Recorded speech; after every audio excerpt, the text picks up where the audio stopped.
నాకే వినాలనిపిస్తలేదు, మళ్ళీ వాళ్ళు ఎట్లుంటున్నారో నాకు తెలియదు. మీరు తప్పుగా భావించిండొచ్చు, మీ మనసు కష్టపడితే విడ్రా చేసుకుంటారు. విఫలమైందని చెప్పేసి అధ్యక్ష, గతంలో మరి కేసీఆర్ గారు ఏం చేసిందని చెప్పేసి అడుగుతా ఉన్నారు అధ్యక్ష. నేను కొన్ని విషయాలు చెప్తాను అధ్యక్ష, ఎక్కువ చెప్పను. ఒక 2 minutes అధ్యక్ష, ఒక 2 minutes అధ్యక్ష. ఇంటింటికి నల్లా కనెక్షన్. ఏ లక్ష్మణ్ కుమార్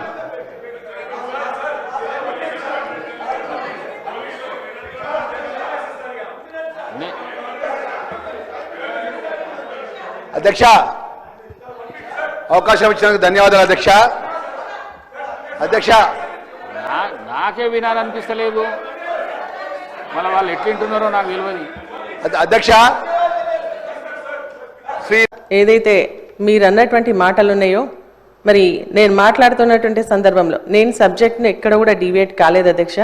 నేను women and child welfare, SC, ST, BC, minority, rural development మీద మాట్లాడుతున్నానని చెప్పేసి ఫస్టే చెప్పడం జరిగింది అధ్యక్ష. మార్నింగ్ నుంచి ఈవినింగ్ దాకా మేము వెయిట్ చేసినాం అధ్యక్ష. రాత్రి 8 గంటలకు నాకు టైం ఇచ్చినా కూడా ఓపికతో ఉండి మాట్లాడుతున్నటువంటి సందర్భంలో తొందరగా కంప్లీట్ చేయండి అని చెప్పేసి మీరు చెప్పి మైక్ కట్ చేసినప్పుడు మేమందరం కూడా, మా సభ్యులు మేమందరం కూడా ఒక 2 నిమిషాలు ఇవ్వండి అధ్యక్ష అంటే, మీరు మాట్లాడినటువంటి మాటలు ఏవైతే ఉన్నాయో నాకే వినబడట్లేదు, నాకే వినబుద్ధి అవ్వట్లేదు, వీళ్ళందరూ ఎట్లా వింటున్నారో అని చెప్పేసి అనడం నిజంగా కూడా చాలా బాధ వేసింది అధ్యక్ష.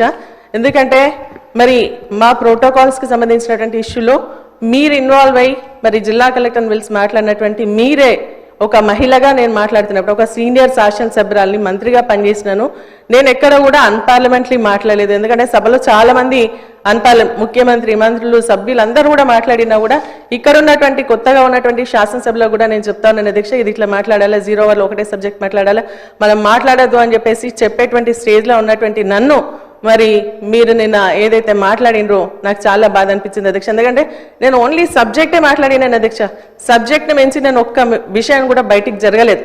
మరి అటువంటి సమయంలో మీరు మాట్లాడినటువంటి మాటలు నిజంగా చాలా చాలా బాధ అనిపించింది అధ్యక్ష.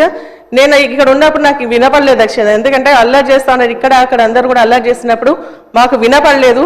మేము వాకౌట్ చేసి బయటికి వెళ్ళిన తర్వాత అక్కడ ఉన్నటువంటి మా సభ్యులు చెప్పి మిమ్మల్ని ఇట్లా స్పీకర్ గారు అన్నారని చెప్పేసి నాకు వీడియోలు చూపిస్తే నాకు చాలా బాధ అనిపించింది అధ్యక్ష. ఎందుకంటే నేను ఎప్పుడు కూడా ఎవరితో ఒక మాట పడనిదని, మరి ఎవరితో ఏలెత్తి చూపించినటువంటి వ్యక్తిని కూడా కాదు అధ్యక్ష.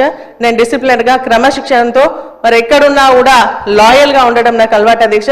కానీ మీరు నేను తప్పేం మాట్లాడిన అధ్యక్ష, మరి మీకు ఎందుకు వినబడేది కాలేదు నాకు అర్థం కాలేదు. ఇక్కడ నేను ఉన్నది మరి నా ప్రజలు, నియోజకవర్గానికి సంబంధించినటువంటి ప్రజలు నాకు పార్టీ అవకాశం ఇస్తే గెలిచి ఇక్కడ వచ్చినాను అధ్యక్ష.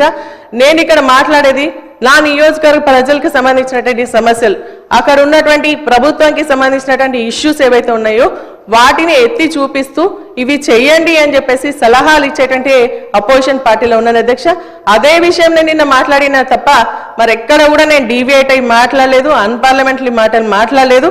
అయినప్పటికీ కూడా మీరు నన్ను ఉద్దేశించి, ఒక మహిళగా నన్ను ఉద్దేశించి మాట్లాడినటువంటి మాటలు నిజంగా నాకు చాలా చాలా బాధ అనిపించింది అధ్యక్ష. మరి అది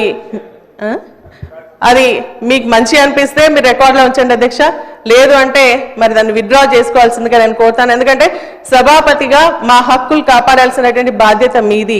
ఒకవేళ మేము మాట్లాడుతూ ఉంటే, ఎందుకంటే ప్రజల మెప్పు కోసం మాట్లాడతాం, మరి అటు ప్రజలకు సంబంధించినటువంటి ఇష్యూస్ మాట్లాడతాం, అధికార పక్షకు సంబంధించినటువంటి మరి వాళ్ళకి నచ్చకపోతే వాళ్ళు చెప్పాలి అధ్యక్ష.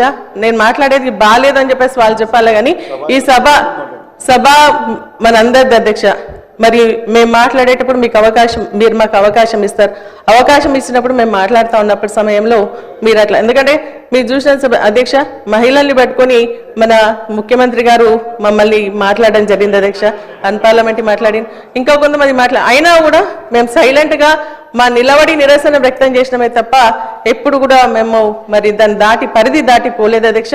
నిజంగా చాలా చాలా బాధ అనిపిస్తుంది అధ్యక్ష.